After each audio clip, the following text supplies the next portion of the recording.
I love this next guest, Coach Emileanno. Somewhere along in his youth, he decided that it was a good idea to tattoo every inch of his face. And all sorts of information was plastered all over his face. Now, as a free man, he is having those tattoos meticulously erased from his face. They are painful, but isn't change like that? And he's going to share with us that change isn't easy, but it is possible and it's worth the work. Emileanno. How you doing? I'm so great. I'm so happy that you would be able to hop on to this recording. We're going to use this time together in a couple of ways. We'll put it on our YouTube channel. We'll probably put it on our Instagram. We'll probably share it in other ways. But we'll also cut it into one of our courses now on the tablets in over 400 different prisons and jails. So we'll cut it into a section called Release Prep. And so what I want to share with all our students is how applicable the GOGI Life Tools are to preparing for release, actually being able to be released, and then utilizing it later. But the reason I thought you'd be perfect for this is you sent me an email and you said, Coach, someone saw me on one of the videos. They reached out to me. They're preparing for board. Can you tell me that story again? Because I think it's really cool. One, that you're available to students inside. And two, that they wanted to know more about GOGI, that you're sharing more about GOGI. And here you are sharing it with the world. Tell me the story of how that happened. Well, I guess it began with I had made myself available to become a coach while I was still inside, preparing to be released, and listening to a lot of people believing that it was impossible. But there were a couple students. One of them, he became a coach, Leonidas. He's still preparing for board. And I told him, listen, stick to the long run. There's certain things. Sometimes the mill runs slow. There's not a lot of people running volunteer. And I still in contact with him. And I guess that I told him, hey, anyone that's trying to get out and they're studying GOGI and such and that, I'm available for that. And a guy named Gonzalo, he reached out to me and he's like, hey, man, Emileanno, I seen your videos. I know how you used to live. I know how you live now. I see GOGI helped you. I seen the video. Hey, I believe it's helping me. I'm going to court, this and this and that. And he explained the details, in details. And I told him, hey, look, I have no problem with you. I like that you changed your life around. I asked him several things. He understood the GOGI thing. I told him, look, don't just know the GOGI 12 tools. Don't just know that there's 4 groups of GOGI. Internalize it. How does it work for you? And he was able to answer that. And, those are things I've heard you say when I first met you, when I first graduated my first GOGI class. So to pass it on to him in a sense, not just to test him, but to pass it on to him, to see that he had really embraced the GOGI lifestyle, learning how to use his tools. So then I explained to him how I prepared, and by using the smart part of our mind. You may think smart, but GOGI tells you to be more efficient. That's why belly breathing comes in. It makes you be more efficient and aware of what you're doing. So some of the things that I was preparing for when I got out were good things, but like the board is very detail oriented. They want to make sure you have good parole plans. So I told him the first thing to start off in his parole plan that he knows that he's about to jump into an endeavor that's more difficult, because in prison we survive by having a routine, doing things that are productive, keeping our minds sane. Out here, you're going to do exponentially more. So I told him, you got to pay rent. You have to get up. You have to be on schedule. You might wake up and go to a job there, but right here you have to wake up, deal with traffic, get insurance. Like, well, if you get a car, understand that if you buy a car financing, you have to get full coverage insurance, and that's almost as much as your pay as your car note itself, because you're going to be considered a new driver even if you had driving experience. That's what happened to me. I had been driving since I was 16, but I was in prison for 29 years, so I was basically considered a new driver. So I was just preparing him that, showing him that the smart part of your brain is going to make you be more efficient at what you're trying to do in life. And I told him, hey, this is year 3 for me. I consider it graduation season, because in 4 years of high school, you graduate. 4 years of college, you graduate. You get it. So it's time for me to get a better degree. I'm studying for my state exam for AOD counseling. I'm preparing to file my 4900 motion where I could become factually innocent, because right now I'm just plausibly innocent. but you have to be factually innocent. That way I can remove the felony and I can possibly try to be a teacher in it and everything because I have my AA degree. I took some more college classes since I've been out here. So I told him, explain to the judge that you're taking on more difficulty because you're going to have bills. I told him, I never even understood Wi-Fi was a bill I was going to have to pay, but you have to pay Wi-Fi. See, the smart part of my brain prepared me for that. And when I used to teach GOGI classes before my release, I explained that. Remember what you're trying to do. You're trying to make your life more difficult. Prison is difficult for you mentally. But as far as living and surviving in a pro-social manner, you're taking on things that you hadn't taken on. Because in prison, you just wake up here and just, no, you have to be places and you have to go there. If you don't have a car, you have to be on the bus or understand Uber, budgeting for your groceries. These are all things you have to do now. So, Emileanno, it sounds like a lot. And, as this is viewed by a lot of people who are in an 8-foot cell with a 2-inch mattress, they know when they get up within 30 seconds, they're at their job. I mean, their job is right there. They aren't having to decide what to wear or buy the clothes to wear or how to get to the job or even how to hold a job. There's so many dynamics in employment. If you could explain a little bit about what do you mean when you say when I was teaching GOGI on the inside and being a coach, because there are many, many prisons and jails that don't have GOGI coaches, that don't have the GOGI curricula. So in a lot of cases, they're only seeing you and me in this release prep video. They are not understanding what's available to them. What's available to the average person in a jail setting? How would they do GOGI? How do they prepare? well, you start off with your material and then, start off with the first tool, bossing your brain. Am I the boss of my brain? That's a question you have to ask yourself. Are you really being the boss of your brain or are you meandering through life? Are you preparing to be free? Or do you just want to magically be free and think life is going to magically work? It's not like that. That's why you hear a lot of people protesting about the government because you have to be an active participant in your life. And by that, be the boss of your brain.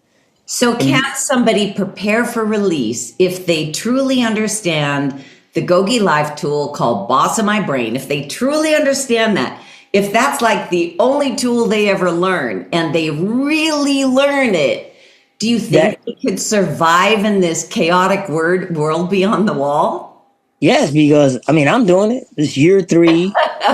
Not only do I have jobs, I have certifications and things of that nature. And then I was able to put out my fantasy book. I was able to do things because using the smart part of your brain, you know how to compartmentalize your life.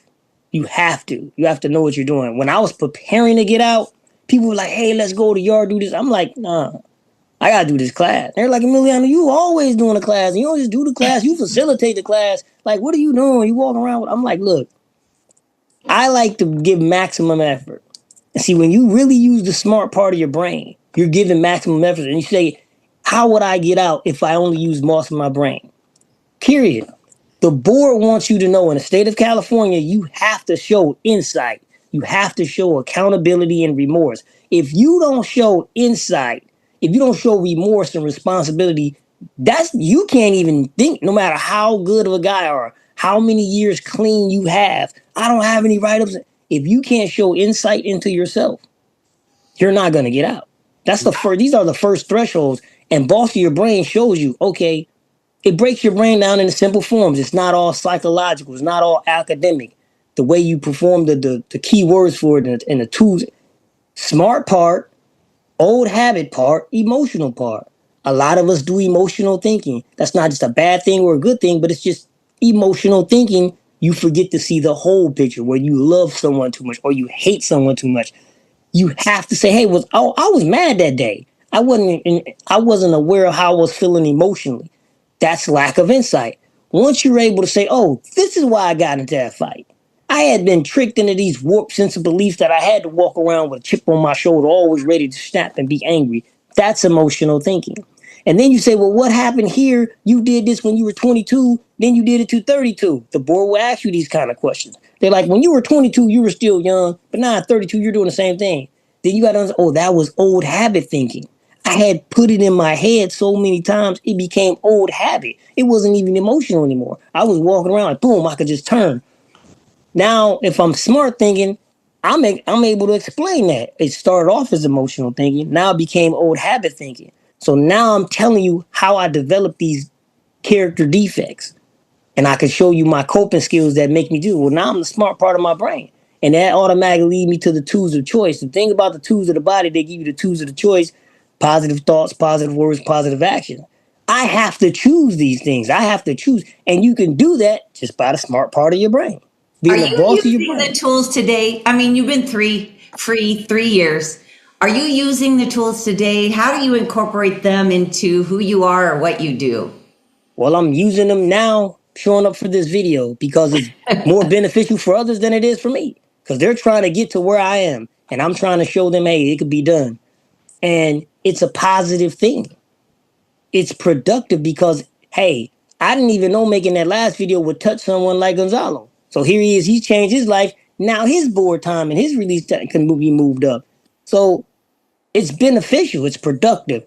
And then it's positive and it's powerful because I know some members of his family. He gets out, they're missing their brother. They're missing their older brother, young, because that's a powerful thing. So if you look at the 3 P's of the first choice, it's positive, it's productive, it's powerful. That's the smart thing to do. And it shows insight and understands that it's bigger than me, it's bigger than you. You founded this thing called GOGI and it's helping people get out. It's helping people be able to articulate the changes they were making. So So that let's say you're in Alabama in a jail and you have a tablet and you run across this release prep video, this release prep course. And this is about all you're going to get. You don't get much else. So this is all you're going to get. What is your advice? They don't have a GOGI book. They don't have a GOGI coach nearby. They don't have really much of anything. It's just them and their tablet. How can they grab onto something to hang on and use over and over again? show the details. Show the details of your plan. Show the details of what you're preparing. Don't just say, hey, I'm going to get out and I'm going to work at work spot A. Say, I'm gonna get out and work at work spot A. I'll make this much an hour, this much a week, this much a month. After taxes, I'll make between this range and this range because I'm a single father or I'm a single household, etc. I'm gonna have this much for rent because I have this. I'm gonna donate this much. You have to understand that you looking into prices. You have to show them that you understand this. Like I had a friend and I was able to help him. He's getting deported, but he was in my last cellmate and I helped him get out. And I explain to him the details. Don't just show that you have multiple different jobs. Show that you understand what you want. Like one of my plans was to get a hybrid. I currently drive a hybrid. My first car out was a hybrid because I was explaining to them that in LA, you 9 out of 10, if you want a good job, you're going to be driving distance and dealing with traffic. So I'm going to save gas money by showing this. I showed the details. So make sure you're showing contingency plans because as you know and I know, life happens. Like I was starting off to go try to take a book to some bookstores in Pasadena. The wildfire happened. So now I'm like, is that library still up? Is it down? I didn't go to work for 2 days because the smoke was so thick. So it was still happening. Yeah. And you have to be prepared. Show that you're prepared for bad things and that you'll respond, not react to bad things or good things. You're going to Okay. So respond. I'm in Wyoming and I'm in a prison. I have no GOGI material, but you've taught me a little bit about boss of my brain. How am I going to remember the 3 parts of my brain? Let's recap it for the students. So if they get nothing else, they come away with Coach Emileanno taught me what? The smart part, the old habit part, the emotional thinking part. Watch. I call it the 5-second heartbeat, even though it's the 5-second light switch. But I have to say that when your heart rate changes and you feel your chart, this is a tool of the body. You're experiencing an emotional change where there's excitement, love, anger. Be aware of that. So now you're like, oh, wait a minute. Am I doing emotional thinking? Watch what part of your brain is moving and avoid the emotional thinking. Calm down and start rechanging your thought process. Right. Don't stop your thought process. Just rechange. So, okay, when I feel like this, let's make sure I'm ready to respond and not react. Because emotional thinking makes us react. We don't see things through. We just react to it and we don't respond to it. So what I hear you saying, Coach Emileanno, is first of all, if you don't have a lot of GOGI material, you don't got a big GOGI robust program wherever you are, slow down. Slow down. Use Boss of My Brain as your go-to tool. Is it the smart part, the emotional part, or is it the old habit part that's in charge of me right now? And if individuals can do that slow down, if they can do that smart part, emotional part, or old habit part, you are saying, I think you're saying, this is the preparation they need to face the world outside. Is that correct? That's the basic foundation of what they're going to need. Being the boss of their brain, using the smart part, getting in touch with it, making it more efficient. And that will what you need. Like, even if you don't understand the tools of choice, being the smart part of your brain, you'd be like, well, you know what? I'm changing my life. I don't need to hang out with these dudes that's always talking negative anymore. You would naturally say that. You might not understand the words. That's why I like GOGI so much, because I was always trying to practice GOGI without understanding it. I didn't have the word, the terms to use to articulately express what I was trying to do. And once I read it, it just, whoop, this is what I'm talking about. This is why I don't hang out with these guys anymore. This is why I don't do that anymore, because it's not positive, it's not productive, it's not powerful. It doesn't do anything except fulfill a superficial need. So another thing I would warn them about while they're being prepped, explain to the board members or whoever's in charge of letting them out that you understand it's not about instant gratification. It's about the long term, putting one foot in front of the other along the little journey. Explain that. The GOGI Life Tools, they certainly help you do that. And getting the coach status, I mean, that took you a couple of years. You can't be instant gratification if you're really. That's the thing they like about GOGI, because even if you're just rewriting the same thing 10 times, like in some of the questions read, hey, write the 12 tools, write the 12 tools. And there's some courses, and people say see, that's the thing, it's preparing you for the redundancy of life. You're going to have to wake up at a certain time every day to go to work 5 days a week. You have to. And if the redundancy bother you, you're not going to be able to do that. You're very true. I so appreciate you, Coach Emileanno, for coming on, volunteering your time, much of your life, and much of the help that you offer to people is because you understand that ultimate freedom comes through service. It's through showing up for things like this and not getting paid for it, taking time out of your day and just showing up for the other person that really wants to be a better person. And I just commend you for continuing to do that. I remember when you first got out, I remember that you got your bearings, at your footing. I remember your first job, and now I get to see the benefits of all of the progress that you've done. I'm just very, very proud of you. Thank you. Appreciate it. And to all of you who are doing release prep, know that release prep starts now. It starts today. Doesn't matter if you're an LWAP. It doesn't matter if you are a housewife with 14 kids and you feel like you have your own sort of prison. It doesn't matter if you are an addict and you feel like you are so far away from release from that. Preparation starts today. It starts using one tool for Coach Emileanno. It's Boss of My Brain. Smart part, emotional part, old habit part. Just slow it all down. Slow everything down, no matter who you are, no matter what your prison is.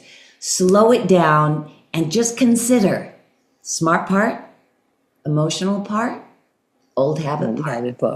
That's how we do release prep, right, Emileanno? That's how we do it, and that's how we maintain our release once we achieve our release prep. For sure. How we maintain it. Thank you, everybody. Thank you, Coach Emileanno. I so appreciate your time.